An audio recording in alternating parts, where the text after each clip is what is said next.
I think you and I could hop in a time machine and hop back decade after decade after generation, and we're gonna find that most people are short-term thinkers. And you know what? There's lousy consequences that comes with being short-term. Today I'm gonna share with you 3 ways that you can become a long-term thinker and the blessings and benefits that it can produce for you.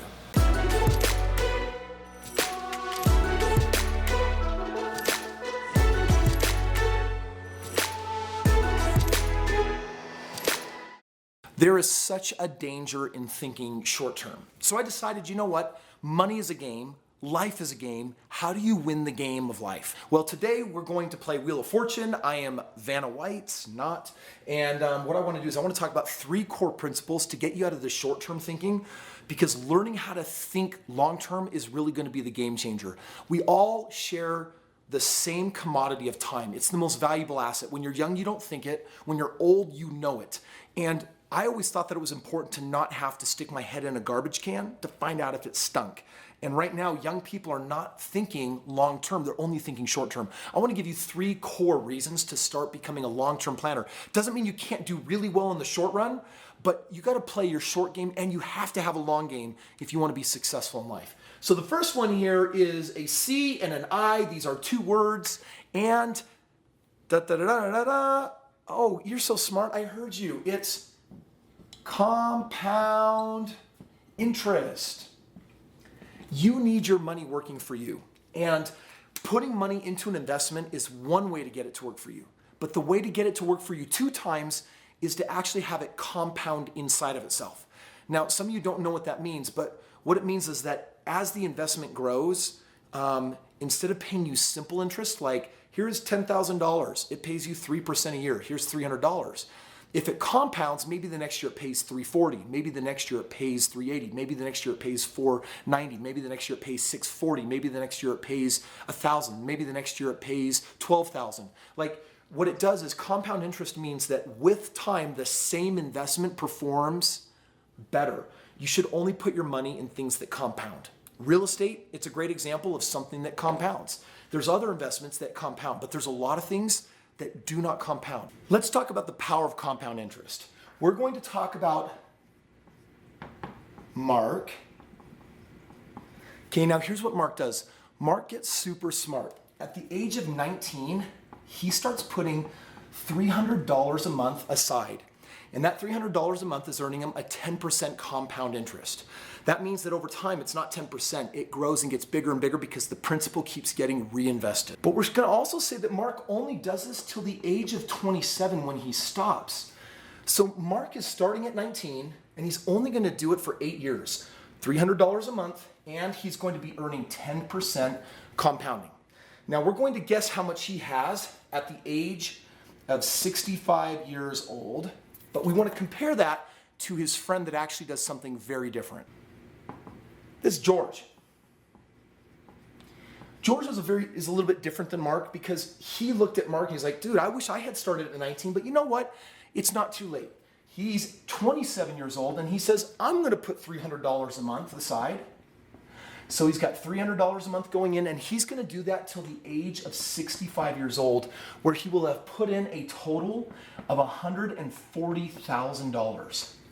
Meanwhile, our friend over here put in a lot less money. So if they're both growing at 10%, and Mark just has the benefit of a little bit more time, do you want to know how the story ends? At the end of the day, guess how much Mark has? Mark has $1.8 million. Now, George, by the way, he's investing way longer, starting from the age of 27. He puts in $140,000 versus Mark's $28,000. And guess what he has? He has just shy of $1.6 million. Dude, in other words, Mark only invested for 8 years. George invested his entire life almost. And the difference is compound interest with time. Friends, I cannot emphasize enough how important compound interest is. You need to get your money working for you. I wasn't planning on sharing this, but I'm going to drop it in right now. The most important financial decision of your life is how much money you're willing to save every month to put towards your investments. It can go into safety and security. It needs to go in investments. If you don't do this one thing, there's a good chance you'll never get where you want to go. Now, by the way, you want to get to a point where you can eventually save 20% of what you make. But in the beginning, no less than 3%.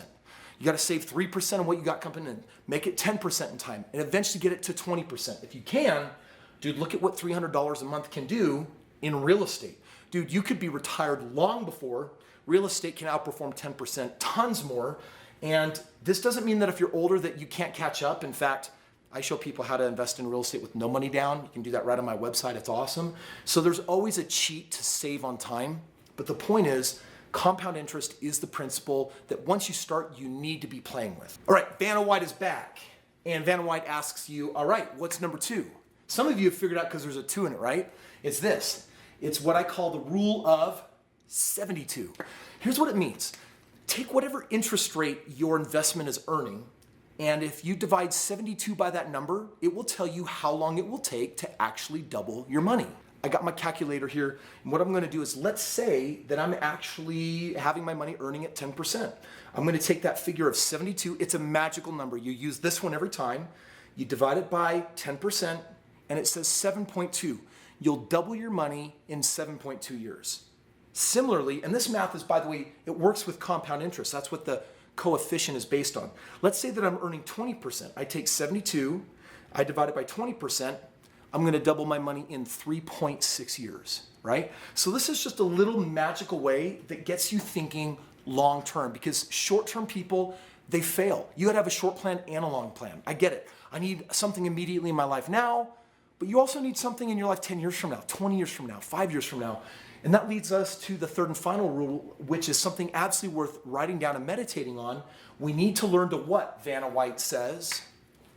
We need to learn how to think in decades.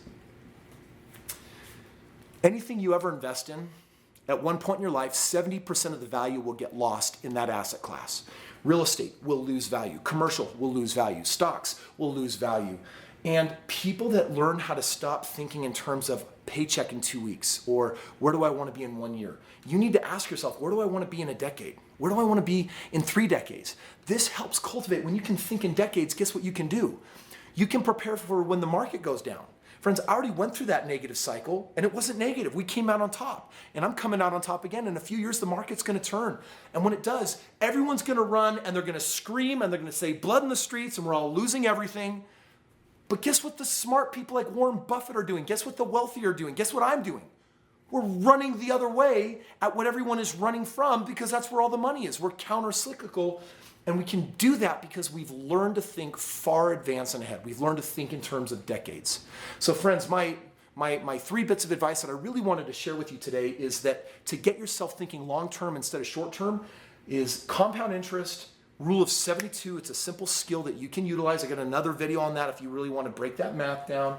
And then learn how to think in terms of decades. If you do this, then you can have both a short game like everyone has, but you can also have a long game. You'll make better decisions. If you want to figure out your short game and your long game, hop on over to the website where I can actually share with you the best ways to master the financial game. You can join me at one of my live events. You can get my book for free, all sorts of resources. Go check them out right now. And least of all, make sure that you are currently a subscriber. Click that button right below, and we'll see you on the next video.